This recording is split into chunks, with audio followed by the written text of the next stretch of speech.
To the Bell and Whitmore families, may this union be as prosperous as it is joyful. Prosperity isn't everything, Charlotte. Charlotte Bell lifted her champagne glass, smiled into the microphone, and said, "And over there, at the last table by the orchids, is my cousin Ava. She works at a library, so she's basically our family's decorative quiet person." The room laughed. Not loudly.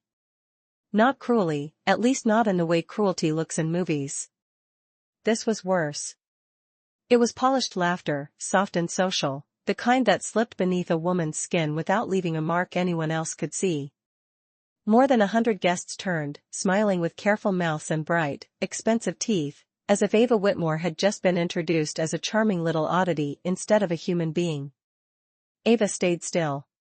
She was standing beside a marble pillar in the ballroom of the Wentworth mansion in Charleston, where the chandeliers dripped gold light over crystal glasses and white roses arranged so perfectly they looked sculpted rather than grown.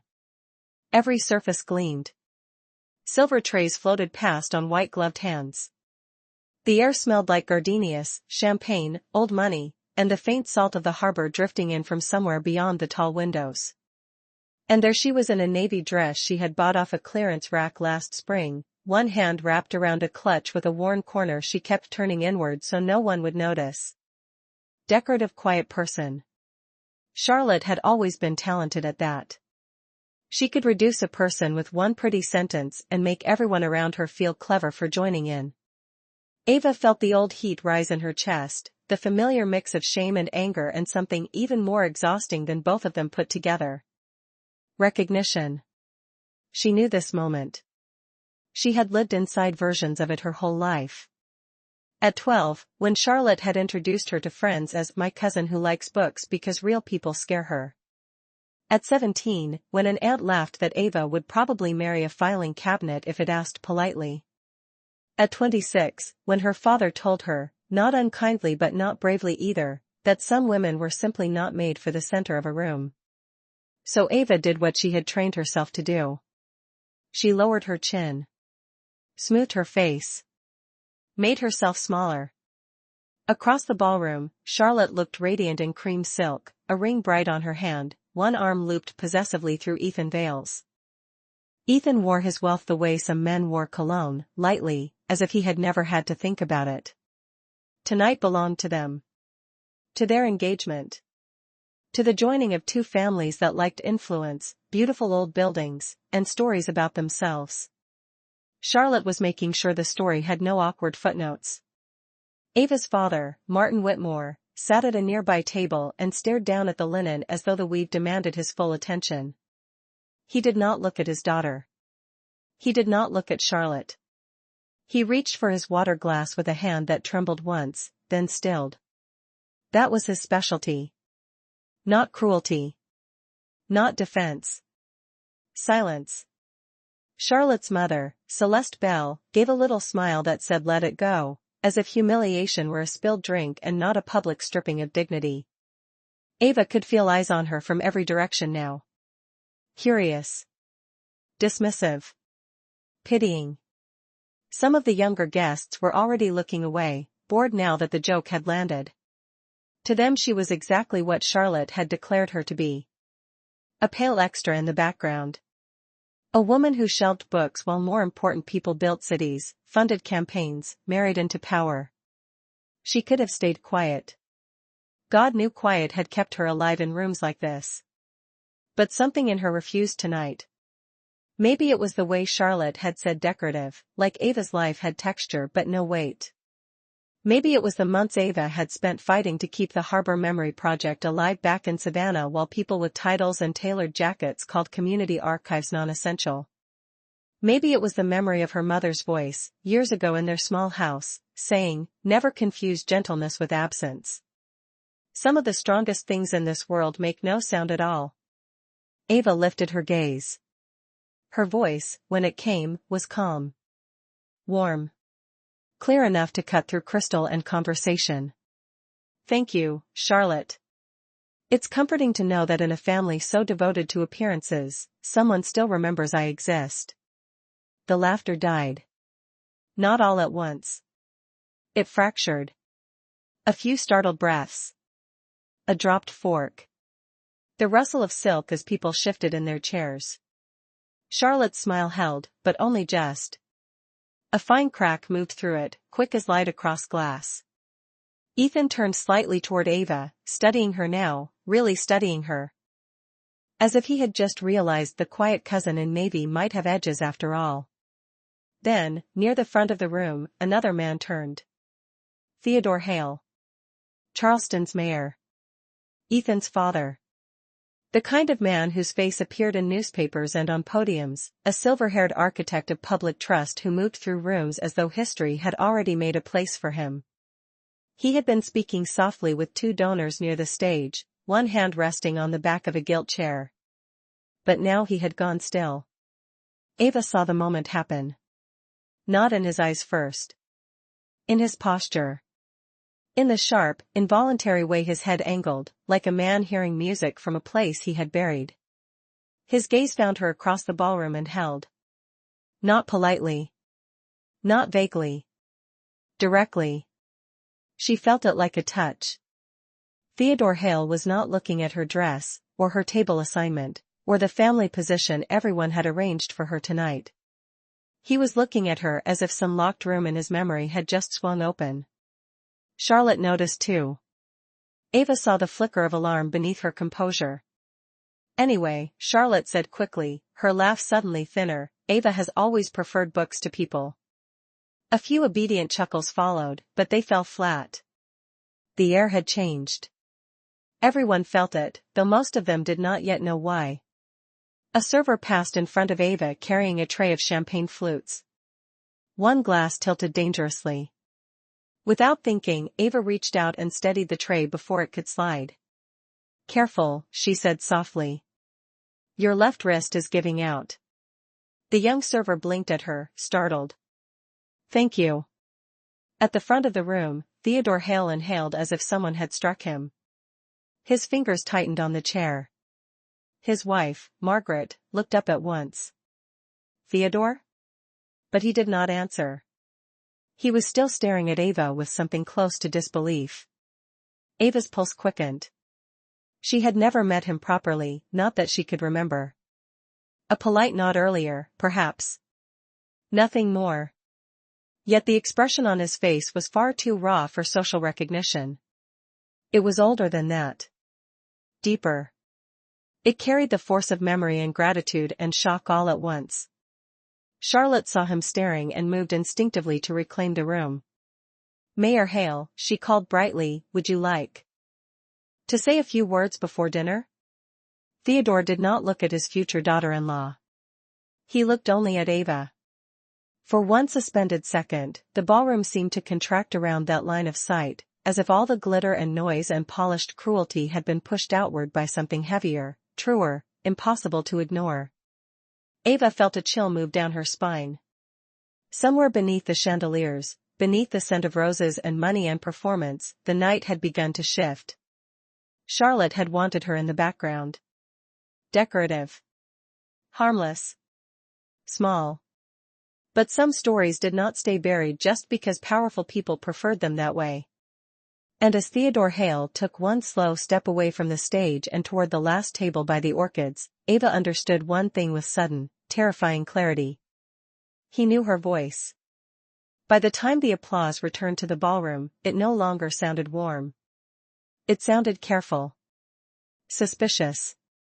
People were still smiling, still holding glasses, still dressed in silk and satin and confidence, but the rhythm of the night had changed. Ava could feel it in the pauses between voices, in the way eyes followed her now not with amusement, but with curiosity sharpened by discomfort. Charlotte felt it too. That was why she crossed the room with a smile so polished it almost glittered, slipped her fingers around Ava's elbow, and whispered through her teeth, "Come with me." She did not wait for an answer. She guided Ava out through a side corridor lined with gilt mirrors and pale wallpaper patterned with climbing vines. The music from the ballroom softened behind them until it became a muffled shimmer, all strings and laughter pressed flat by distance. Here, away from the chandeliers and the watching guests, the hotel felt older. Quieter. The air cooler. Less forgiving. Charlotte released her arm the moment they entered a small reception parlor used for coats and private conversations. A lamp burned in the corner beside a velvet chaise. There were flowers here too, but fewer of them, and their sweetness had begun to turn heavy.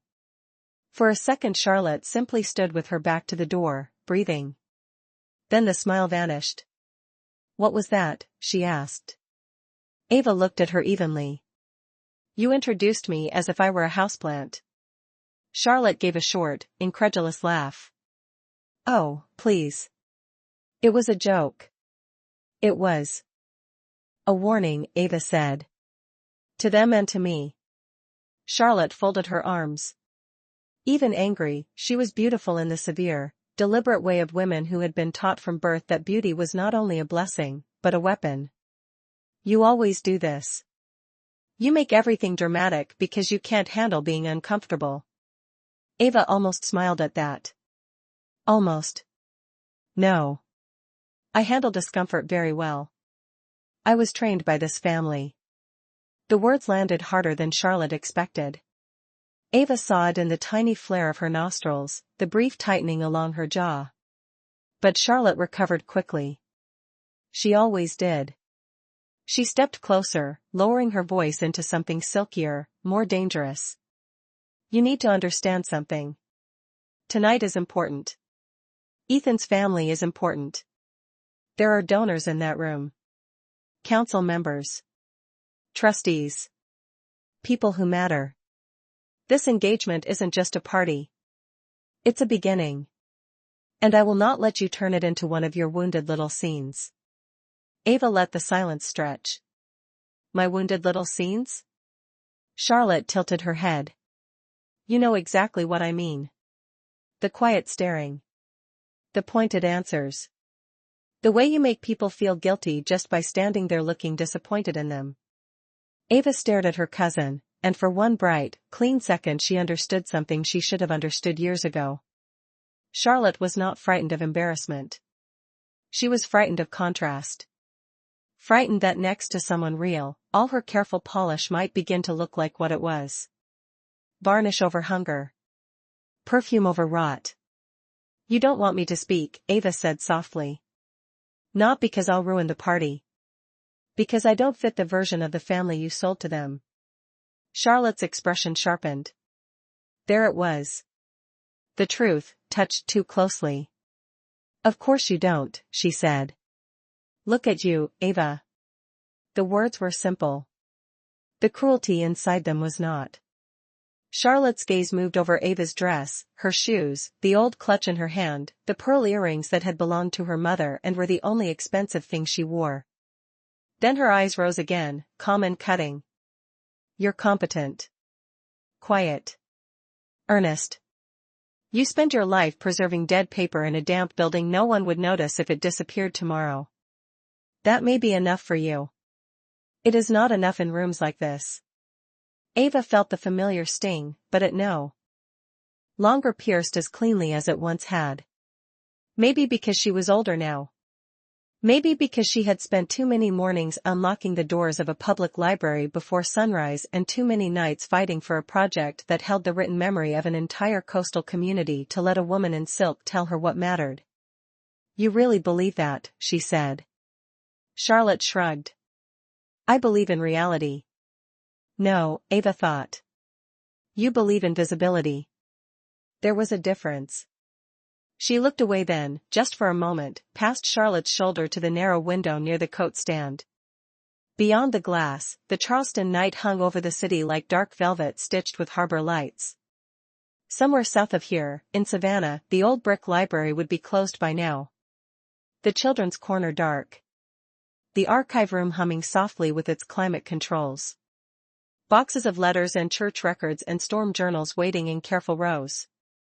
The Harbor Memory Project waiting too. Its future uncertain. Its grant still hanging by a thread. She thought of Mrs. Alvarez, who came every Tuesday to read the last letters her husband had sent from sea because hearing them aloud made him feel briefly alive again. She thought of the teenage boy who had found his grandmother's immigration records in a damaged ledger Ava had spent 2 weekends restoring by hand. She thought of old maps, water-stained family Bibles, oral history recordings, funeral notices, school certificates, recipes written on torn envelopes. The paper spine of a town. The proof that ordinary lives had weight. Dead paper, Charlotte had called it. Ava looked back at her cousin. My work keeps people from disappearing.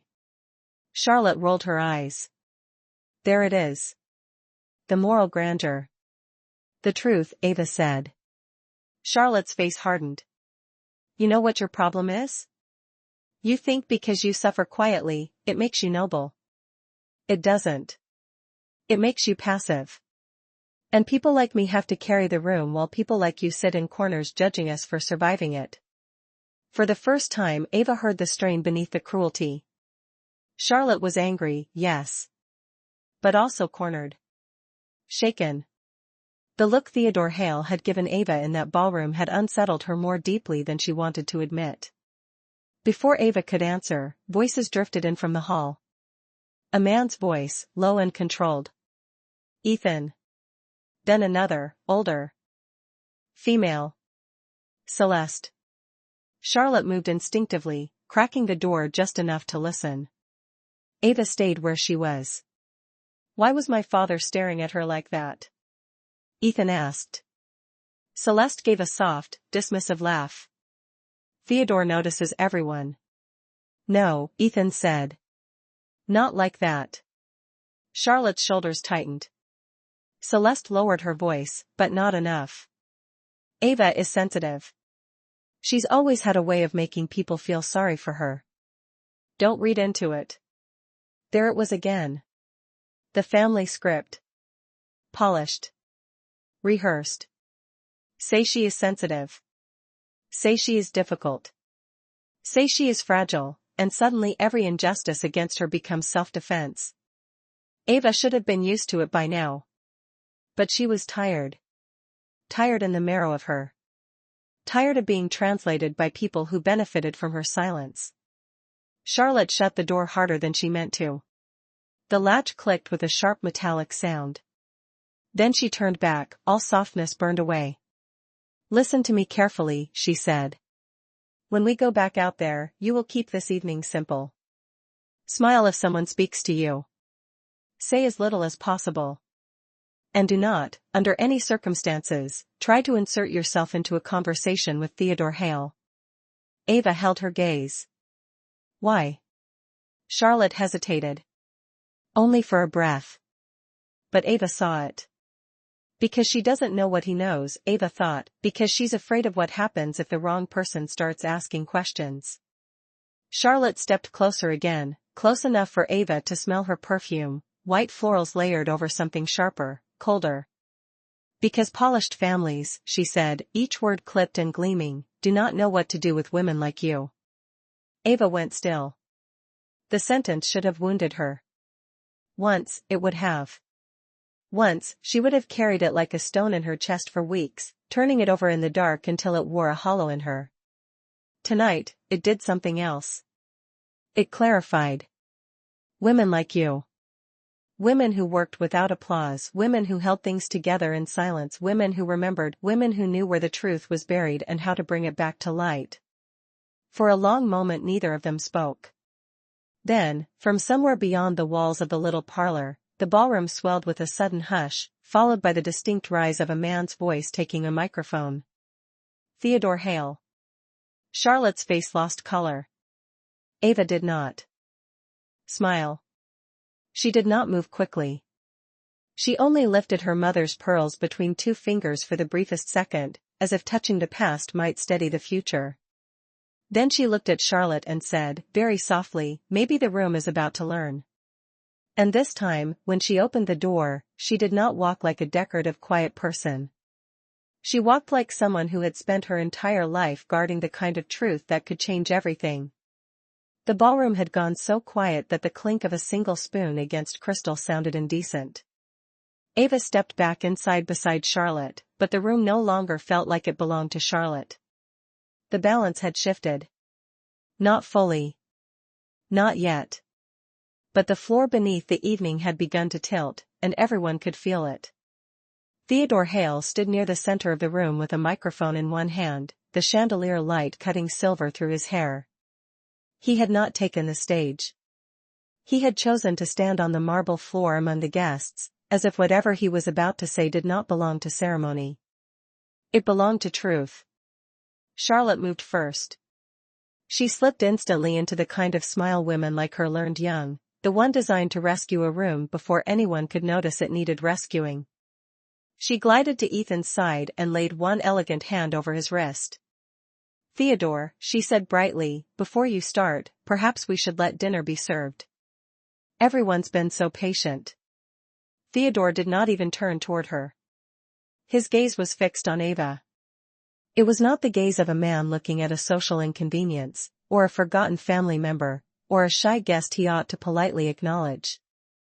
It was the gaze of a man standing at the edge of memory, watching the past come back to life in the body of a stranger. "No," he said. "Just that."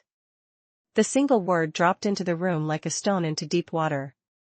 Charlotte's fingers tightened on Ethan's wrist. Ethan looked from his father to Ava, the beginnings of real unease finally breaking through his polished composure. Margaret Hale, elegant and observant in sea-green silk, had gone still beside the donors at her table. Celeste Bell sat with her chin lifted too high, the posture of a woman trying to look calm while panic gathered behind her eyes. Ava remained near the back, one hand resting lightly against the chair she had left only minutes earlier. She could feel her heartbeat in her throat, quick and unsteady. Part of her wanted to disappear. Another part, older and stronger, refused. Theodore lifted the microphone, but when he spoke, his voice had changed. It had shed the warm public cadence of a mayor and taken on something rougher. More personal. 3 years ago, he said, during the week after Hurricane Elias tore through the coast, I was alone in my office close to midnight, and I believed my career was over. A stir moved through the room. People leaned in. Even those too young or too self-involved to follow local politics knew enough to recognize the name of the storm. Hurricane Elias had left behind broken piers, flooded blocks, collapsed roofs, and a long trail of ugly questions. Questions about missing funds, lost records, emergency contracts, decisions made in chaos and weaponized afterward. Theodore continued. Some of you remember those weeks. Rumors were moving faster than facts. One file had gone missing from the city archive. An audio log. A transfer record. Without it, I appeared to be a man who had ignored warnings and buried evidence. He paused. Not for effect. Because memory had reached into him and squeezed. I had already been told, privately and quite confidently, that there was no way to recover it. Ava knew where the story was going now. She knew, and still the sound seemed to leave the room for a moment. The chandeliers blurred.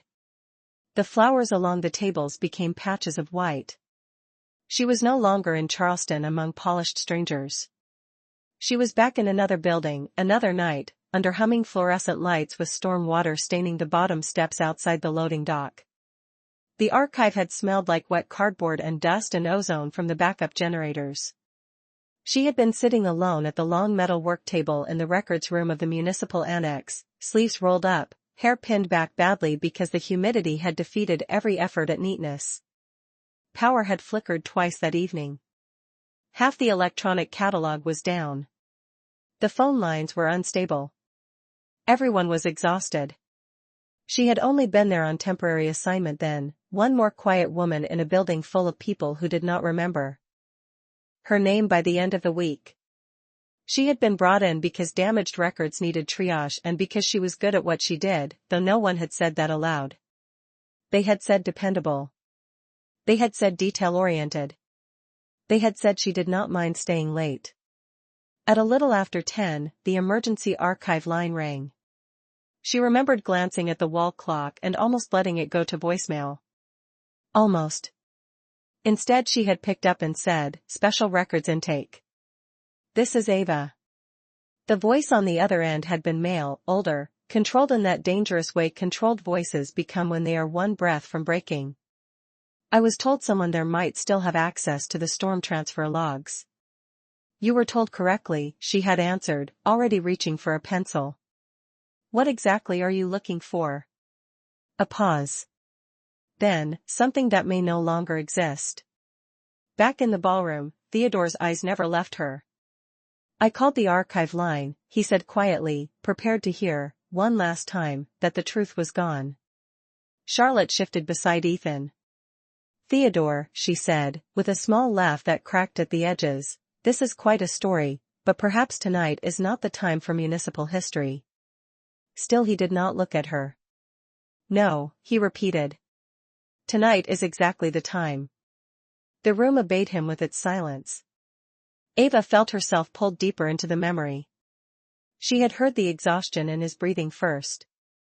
Then the anger. Then something worse beneath both. Defeat. He had explained in clipped fragments that he needed a storm operations audio file and a handwritten transfer ledger tied to a shipment of emergency materials. Media outlets were preparing to release a story by morning. Opponents were already leaking half-truths. He believed the missing archive would prove he had issued warnings earlier than anyone now admitted. Ava had turned to the paper backup index because the digital system was failing in pieces. She remembered running her finger down smudged columns under the yellow emergency lamp. Shelf. Box. Intake code. Cross-reference. She remembered asking him to repeat dates, names, and departments while rain tapped at the high basement windows like impatient fingers. Most men with power filled silence when they were afraid. They spoke over her. Rushed her. Demanded certainty from impossible systems. He had not. He had stayed on the line because he had no choice, and perhaps because something in her voice told him not to hang up.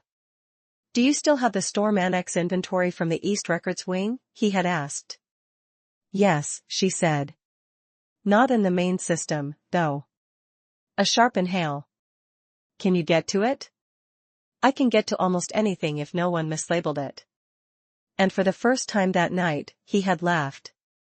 Just once. Brief and disbelieving. A man standing in the wreckage of his public life, startled by the dry humor of a stranger. In the ballroom, Margaret Hale brought a hand to her mouth. Theodore's voice grew lower. The woman on that line did not know me. Not really. Not in the way the city knew me. She did not care about headlines. She cared about records. Dates. Box numbers. Signatures. She spoke to me as if truth were still a practical thing. Still retrievable. As if panic was a waste of time. Ava could feel guests turning toward her now, not all at once, but gradually, like flowers turning toward light. She hated the sensation and yet could not escape it. She remembered the exact moment everything changed that night. There had been a long stretch of breathing and paper and static. She had found the transfer ledger first in a misfiled flood salvage crate because someone had shoved handwritten logs into a box marked obsolete permits. Then she had traced the intake stamp to a reel-to-digital audio backup incorrectly catalogued under utilities rather than emergency management. Wait, she had said into the phone, pulse suddenly pounding. Don't hang up. He had not spoken. She could hear him breathing. Too fast now. She had crossed the room, unlocked the side cabinet, and slid out a water-warped container. The label had bled, but the accession number was still visible if she angled it beneath the lamp. When she read the number aloud, the line had gone silent. Then his voice, stripped bare. That's the one. She had checked the transfer notes, the timestamps, the sign-off initials. Everything aligned. You flagged the supplier discrepancy 2 days before the landfall expansion, she told him. It's in the log. You escalated it. The response delay came from procurement, not your office. Nothing for a second. Then a sound she had never forgotten. Not a sob. Not quite. The sound of a man who had been bracing for impact and suddenly realized the blow might miss his heart. Back in the ballroom, Theodore said, she found the record. The words rang. Every guest seemed to go still in a new way. She found the record everyone else had assured me was beyond recovery. And when I stopped speaking for long enough that anyone on that line would have been justified in hanging up, she said something I have not forgotten for a single day since. Ava closed her eyes for the briefest moment. She remembered it. Of course she did. She had heard something terrible in the silence after delivering the proof. Not only relief. Danger. The kind that arrives when a person has been holding himself together with fear so long that once the fear breaks, so might he. So she had kept talking. Not grandly. Not tenderly. Simply and firmly, the way her mother used to speak when a storm knocked the power out and left the house dark around them. Facts do not disappear, she had said. People hide them. That is not the same thing. Stay where you are. Breathe. We are going to document everything. Theodore shut his eyes once, as if the memory moved through him physically. Then he opened them and looked directly at Ava. That voice, he said, kept me in that office. Kept me from making a catastrophic decision out of exhaustion, humiliation, and anger. By morning, my team had the evidence. By noon, the story changed. By the end of the week, the people who had tried to bury the record were the ones answering questions. The room erupted into murmurs. Names were not being spoken yet, but calculations were. Guests connected headlines to timelines, gossip to consequence. Donors looked at one another. Council members shifted in their seats. Ethan stared at Ava as if he were seeing a locked door open in the middle of the wall he had built around her. Charlotte did something foolish then. Perhaps panic made her do it. Perhaps pride. Perhaps she had survived too long by controlling the story and could not bear the feeling of losing her grip on it. She laughed. Oh my God, she said, bright and sharp and just a little too loud, you cannot possibly be suggesting Ava is the mystery woman from some city archive. Line. She sorts books in Savannah. The room heard it. Every word. Ava saw Ethan turn slowly toward his fiancée. Theodore Hale finally looked at Charlotte. And in that instant, for the first time all evening, Charlotte Bell seemed young. Not glamorous. Not commanding. Young in the worst way. Like someone caught breaking something she had always assumed belonged to her. She does not sort books, Theodore said. His voice was quiet. Which made it more devastating. She preserves history. She protects records people in power would rather lose. And if she is working in a library now, then your city is lucky and your understanding of value is embarrassingly poor. A flush climbed Charlotte's throat. Celeste set down her glass too quickly, its base striking the table with a hard click. Martin Whitmore stared at his folded hands with the look of a man watching his private failures walk into public light. Ethan spoke at last. You told me she was unstable, he said to Charlotte. No one moved. Charlotte's mouth parted, then closed. You told me, Ethan went on, each word gaining weight, that she was the sort of relative we included kindly but cautiously. That she exaggerated things. That attention made her difficult. Charlotte turned toward him. Ethan, that is not what I meant.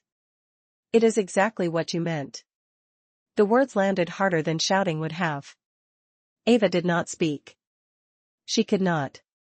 Not because she lacked language, but because for the first time in years she understood the terrifying force of being believed at the exact moment someone else's lie began to collapse. Theodore took one step forward. I asked my chief of staff for confirmation the moment I heard her speak tonight, he said. The records were cross-checked against the archived recovery logs. The staff assignment was temporary. The operator name was not public. But it was there. He lowered the microphone slightly. Ava Whitmore. He said her name carefully. Respectfully. As if returning something stolen. The woman who saved my office, my reputation, and perhaps far more than that, is standing in this room. No one laughed now. No one even pretended. Ava felt something in her chest pull tight, then loosen, as if an old knot she had lived around for years had finally begun to give way. Not disappear. Not heal all at once. But move. The room had spent the evening trying to decide what she was worth by the cut of her dress and the softness of her voice. Now it knew there were forms of power that entered a room long before anyone recognized them. Charlotte stood motionless beside Ethan, her face drained of color, one hand still fixed around the stem of an untouched champagne glass. Ava met her eyes. And for the first time in both their lives, Charlotte looked afraid. Charlotte's fear did not arrive dramatically. It came in layers. First in her eyes, where certainty faltered, then in her mouth, still curved as if she could smile her way back into control, then in her posture, rigid and elegant and suddenly fragile, like a column cracked deep inside where no one was supposed to see. The ballroom stood suspended around her. No forks moved. No servers crossed the floor. The quartet in the corner had gone silent so completely that Ava could hear the faint electric hum of the chandeliers overhead. For one strange second, the entire room seemed to understand that it was no longer witnessing an engagement celebration. It was witnessing a collapse. Not of wealth. Not of status. Of narrative. And Charlotte had built her life on narrative. She recovered fast. Not fully, but fast enough to try. "That is a very generous interpretation of a phone call from years ago," she said, the edges of her voice sharpened by panic disguised as poise. "But I think everyone is getting carried away. Ava is good at making ordinary things sound profound." A murmur ran through the room. Some guests recoiled from the cruelty in the sentence. Others leaned closer, sensing blood in the water. Ethan did neither. He stood very still beside her, and the stillness in him was worse than anger. Theodore Hale's expression changed. Until that moment, he had spoken with gratitude. Now he spoke with judgment. "Ordinary things," he repeated. "You mean the preservation of evidence. The recovery of truth. The work that keeps public memory from being altered by convenience." Charlotte swallowed. "That is not what I said." "It is exactly what you said," Ethan answered, before his father could. His voice was low, but it cut cleaner than Charlotte's had. She turned to him at once, reaching for his arm. "Ethan, please. This is not fair. You know how families are. Things get exaggerated. My cousin and I have history." Ava almost laughed at that. History. What a neat word for years of strategic humiliation. Ethan stepped back before Charlotte's fingers could settle on his sleeve. The movement was small. It shattered her more than any public accusation could have. "I know what you told me," he said. "You told me Ava was unstable under pressure. You told me she resented successful women. You told me she had a tendency to make moments about herself. And tonight, in front of everyone, you introduced her like she was a household decoration." Charlotte's breath caught. Celeste Bell rose halfway from her chair. "Ethan, now really, there is no need to speak to her like that in public." In public. There it was. Not do not be cruel. Not do not lie. Not do not diminish someone for sport, only not in public. Ava saw Theodore notice it too. He turned his gaze toward Celeste, then to Martin Whitmore, still seated, still pale, still silent. The silence around Ava's father had always been thick, but tonight it looked less like gentleness and more like surrender. Margaret Hale, who had not spoken until now, set down her glass with exquisite care and stood. There was something formidable about her, something quieter than her husband's authority but no less final. "I think," she said, "we have all just learned something very useful about the difference between polish and character." The sentence struck the room like a bell. Several guests looked down at once. Others looked at Ava with something new in their faces. Not pity. Not amusement. Respect mixed with discomfort. The discomfort of people realizing they had laughed too quickly. Charlotte saw it happening and became desperate. "This is absurd," she said. "Ava never says anything when people joke with her." She knows I was teasing. Ava finally answered. No, she said. Her voice was not raised. It did not need to be. No, Charlotte. I knew you were establishing rank. The words landed with cold precision. Charlotte blinked. What? You were telling the room who mattered and who did not. You were doing what you have always done. Making me smaller before I could exist on my own terms. A flush burned over Charlotte's cheekbones. You always make everything sound ugly. Ava held her gaze. That is because it is. The truth of it moved through the ballroom like wind through curtains. Martin let out one unsteady breath, as though those 4 words had reached someplace in him he had spent years avoiding. Celeste's mouth tightened into a thin white line. Ethan looked at Ava with the stunned concentration of a man rearranging everything he thought he understood. Charlotte, sensing the room slipping farther from her grasp, did what people do when image fails them. She lunged for control. She was supposed to stay in the background, she snapped. The second the words left her mouth, she knew what she had done. The entire room changed. A donor near the stage let out a sharp, audible exhale. One of the council members actually closed his eyes. Margaret Hale looked at Charlotte not with anger now, but with something colder and far more permanent. Recognition. The final kind. Ethan stared at his fiancée as if she had begun speaking in a language he had never heard before. Ava felt the sentence strike her body like a physical force. Not because it hurt. Not anymore. Because it named the truth too perfectly. All those years. All those holidays, parties, photographs, careful exclusions, tiny humiliations hidden inside jokes. Charlotte had finally said it in plain English. Background. That was where she had always wanted Ava. Useful, quiet, dimmed. Present enough to be counted. Never bright enough to compete. Theodore Hale took the microphone again. When a person saves your life, he said, each word measured, you remember. Perhaps not immediately. Time can bury many things. But gratitude has a long memory. And contempt reveals itself very quickly. He turned to the guests. Tonight I arrived expecting to celebrate a union between 2 families. Instead I have been given a lesson in how easily dignity is mistaken for insignificance. No one moved. Ava could feel her own breathing now, slow and deep, returning to her body in pieces. She had imagined justice before. In lonely ways. In bitter ways. In fantasies stitched together during sleepless nights when old humiliations returned sharper than they had any right to. But she had never imagined it like this. Not handed to her by spectacle or revenge, but by truth standing up on its own and refusing to sit back down. Theodore looked toward Ava. There is one more thing, he said. An assistant near the wall stepped forward at once, carrying a slim folder. Theodore accepted it without breaking eye contact with her. I spent part of this week in meetings regarding the future of local archival and community preservation grants, he said. One proposal in particular crossed my desk. A coastal records initiative designed to preserve oral histories, family documents, and storm recovery materials before they are lost to humidity, neglect, or redevelopment.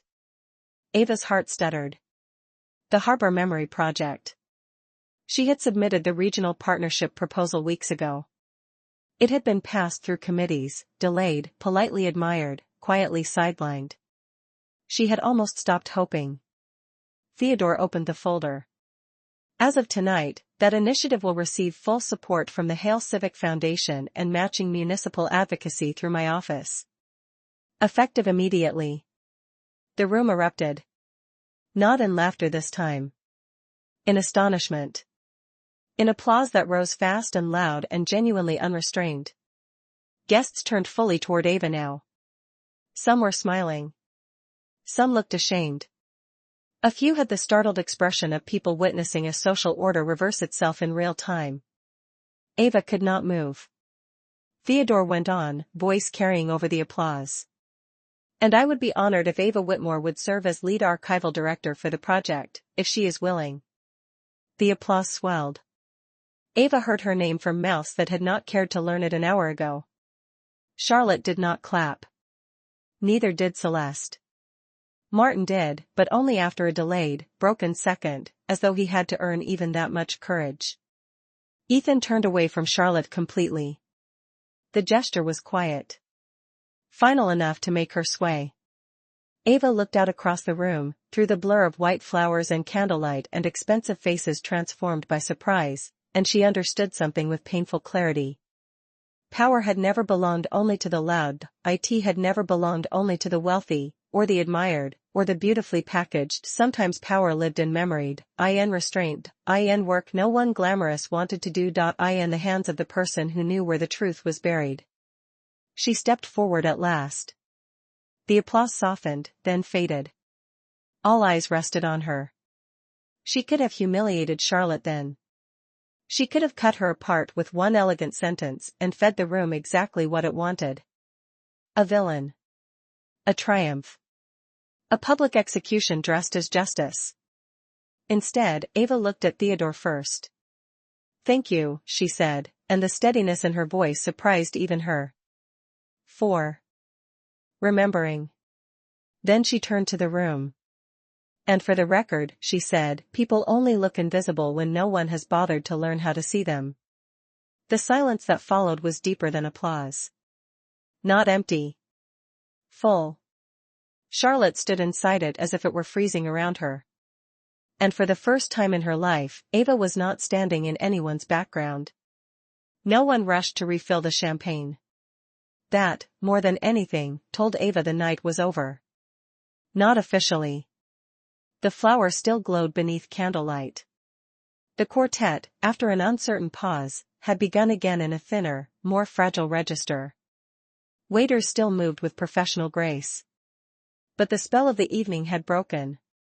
The engagement party Charlotte had designed so meticulously now felt like a stage after the scenery had shifted mid-performance, revealing the beams, the dust, the hands that had been pulling the curtains all along. Ava remained standing where she was for several seconds after the applause faded, as if her body did not yet trust the floor beneath it. Her pulse had slowed, but not completely. It moved through her in long aftershocks. Relief. Disbelief. Grief. Vindication. None of them arrived cleanly. They folded over one another, complicated and human. Then Theodore Hale crossed the room. He did not come with spectacle now. No microphone. No public voice. Just a man in a dark suit, older than he had looked from across the ballroom, carrying gratitude in his face with the weight of something long overdue. When he reached her, he stopped at a respectful distance. "I should have found you sooner," he said. Ava let out a breath she had not realized she was holding. "You did not know who I was." "No," he said. "But I knew what you had done. And I knew, the moment I heard you speak tonight, that I had let too much time pass without asking the right questions." There was no self-protection in his tone. No polished evasion. Just truth. Ava found that she respected him more for the lateness of his gratitude honestly admitted than she would have for any perfect speech offered earlier. Margaret Hale joined him then, her sea-green silk catching the light like water. Up close, her eyes were sharper than they looked from a distance. "My husband came home alive to himself after that week," she said quietly. "Do you understand me? Not only politically. Personally.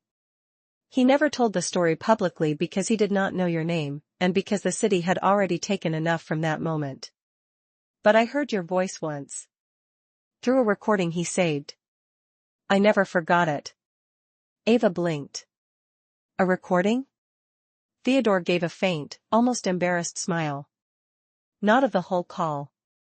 Only a short internal preservation clip. Your instructions about documenting the evidence chain. I kept it because it reminded me what steadiness sounds like." Ava did not know what to say to that. The thought of her voice, captured in some old file, surviving in the private archive of a man she had helped from afar, moved through her with a tenderness almost harder to bear than the humiliation that had come before it. Margaret touched her arm lightly.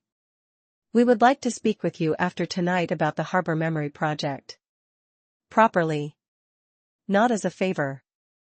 As a partnership." Ava nodded once. She trusted herself only that much. Across the room, Charlotte stood motionless beside a table of white roses. She had not recovered. She was trying to assemble something from the ruins of posture and cosmetics and training, but every time someone looked at her now, the look slid away too quickly. That was the punishment women like Charlotte feared most. Not being hated. Being seen clearly. Ethan turned to her at last. The room did not go silent for them this time, but silence seemed to gather around them anyway. Not enough to hear every word. Enough to hear the shape of what was breaking. Charlotte reached for him. "Ethan, please. You know I was under pressure. Tonight was supposed to be perfect." He looked at her hand before he looked at her face. "That," he said, "is exactly what frightens me." She stared at him, stunned. "You are really doing this now?" "I am understanding something now." His voice did not rise. It had gone low and stripped clean, like something forged rather than spoken. "A perfect evening mattered more to you than another person's dignity. More than truth. More than basic decency. And not a stranger. Your own cousin." Charlotte's chin trembled once. Just once. Then pride snapped back into place like a brace. "She has spent her entire life making me feel judged." Ethan shook his head. "No," he said. "You have spent your entire life needing her to stay small." Charlotte opened her mouth, but no words came. That was answer enough. Ethan stepped back from her fully then, not with drama, not to wound her, but as though the body knew before the mind could finish deciding. Space. He needed space from what she was. "I am not ending anything in the middle of a ballroom," he said. "But I am not moving forward from this night as if I did not hear what I heard." Her face lost its remaining color. "So what does that mean?" "It means the wedding is off for now." A sharp breath moved through a nearby cluster of guests. Charlotte heard it and flinched, because social humiliation had finally crossed the room and chosen her. Celeste Bell was at her daughter's side in seconds. "This is outrageous," she said, voice shaking with indignation and fear. "Families have private tensions. That does not give anyone the right to destroy a future over one misunderstood moment." Ethan looked at her with a calm so absolute it bordered on cold. "It was not one moment," he said. "It was a system. I just happened to watch it fail in public." Celeste had no answer for that. Martin Whitmore still had not moved from his chair. Ava saw him then in a way she had resisted seeing him for years. Not merely weak. Worn hollow by weakness repeated until it became identity. He had loved her, in the timid, apologetic way some men loved their daughters. But he had never once loved her enough to stand between her and comfort. Tonight had forced him to watch the full cost of that failure walk upright through a ballroom under chandeliers. When their eyes met, he rose. It seemed to cost him. He crossed to her slowly, shoulders bowed not by age but by the sudden weight of honesty. For a moment he said nothing, and Ava thought with a dull, exhausted detachment that perhaps he would not manage it now either. Perhaps even this would stop at the edge of discomfort and call itself remorse. Then he spoke. "I am sorry." The words were so bare they almost sounded young. Ava said nothing. His mouth trembled, and he looked down, then forced himself to look back up. "I told myself keeping peace was kindness. I told myself. Charlotte was difficult, and your aunt was difficult, and you were strong enough to absorb it. I used your strength as an excuse to leave you alone. That one landed. Because it was true. More true than all the rest." Ava felt pain move through her, old and familiar, but changed now by the fact that it had finally been named by the one person who should have named it years ago. "I am not angry because you chose her once," she said quietly. "I am angry because you kept choosing the easier lie." Martin shut his eyes. It was not theatrical. It was the involuntary closing of a wound meeting air. When he opened them again, they were wet. I know. Ava believed that he knew. She did not yet know what to do with that knowledge, and she would not cheapen the moment by pretending forgiveness arrived on command simply because an apology finally had. Some losses did not heal because the right sentence was spoken in the right room. They healed slowly, if at all, under proof. So she only nodded. Not absolution. Not rejection. A door left neither open nor closed.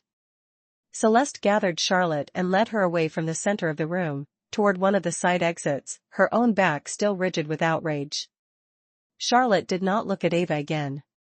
She could not. The room had changed its witness, and Charlotte, for perhaps the first time in her life, had nowhere to set down blame that would hold.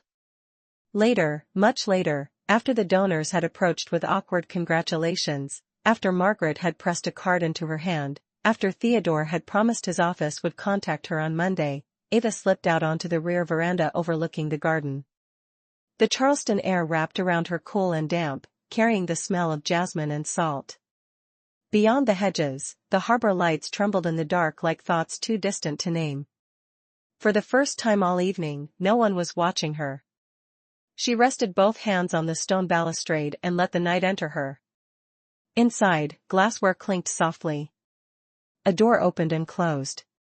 Somewhere beyond the garden, a gull cried once into the dark. Then footsteps approached behind her. Not Charlotte. Not her father. Ethan.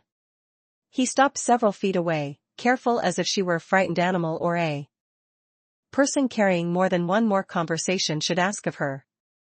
I did not come out here to ask anything of you, he said. Only to say I am sorry I believed what was convenient. Ava turned toward him. He looked tired now. Not polished. Human. The expensive ease she had noticed at the start of the night had been replaced by something rawer and, strangely, more honorable. I should have seen it, he continued. There were moments. Small ones. The way she interrupted when your name came up. The way your aunt explained you before you had the chance to speak. The way everyone kept calling you quiet as if quiet were the same as empty. Ava gave the faintest shake of her head. People hear what a room trains them to hear. And you? She looked back toward the harbor. I learned a long time ago not to beg to be translated correctly. That sat between them for a moment. Then Ethan said, for what it is worth, I think my family would be fortunate to work with you. Ava almost smiled. That is worth something. He left her with that. No overreach. No borrowed intimacy. Just a clean exit, and she appreciated him for it. A week later, the world looked different, though not magically so. The Harbor Memory Project received formal backing. Calls came in from regional preservation groups, historical societies, and local schools. Theodore Hale's office released a statement about expanding coastal records access and storm history preservation. This time Ava's name was spelled correctly. This time it appeared where no one could tuck it into the background. At the library in Savannah, her co-workers brought in pound cake, weak coffee, and shameless delight. Mrs. Alvarez cried. The teenage volunteer from the genealogy desk asked if this meant they were finally getting a proper dehumidifier for the East Archive room.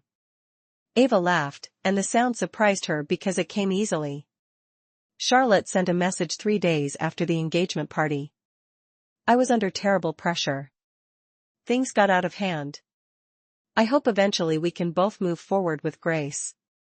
Ava read it once and set the phone down. No reply. Not because she needed revenge.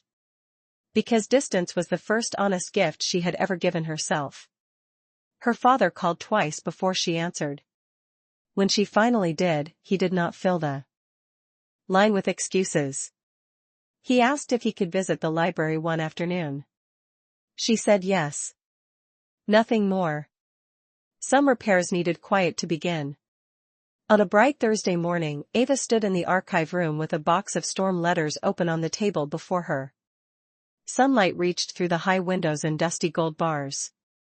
The air smelled of paper, cedar shelves, and the cool metallic breath of the new climate unit that had finally been approved. In the next room, children from a local school were gathering for story hour, their voices spilling in bursts of laughter and impatience. A volunteer poked her head through the door. "They are ready for you." Ava nodded and removed her gloves. She stepped into the children's room carrying a water-damaged picture book that had been carefully restored, its pages imperfect but whole. A semicircle of faces turned toward her. Wide eyes. Untied shoes. Sticky fingers. The ordinary audience of a life that mattered. She sat, opened the book, and began to read. Her voice filled the room softly at first, then warmly, then with the steady cadence that had once traveled through a late-night archive line and reached a man standing on the edge of ruin. She saw the children settle. Saw the teacher smile. Saw, in the glass panel of the door, her own reflection holding the story with both hands. They had thought she belonged in the background.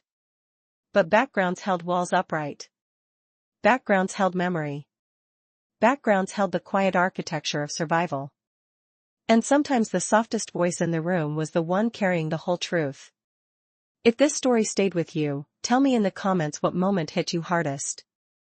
And if you believe the people who are overlooked often carry the deepest strength, like this video, subscribe to Waters Payback, and stay with us for the next story.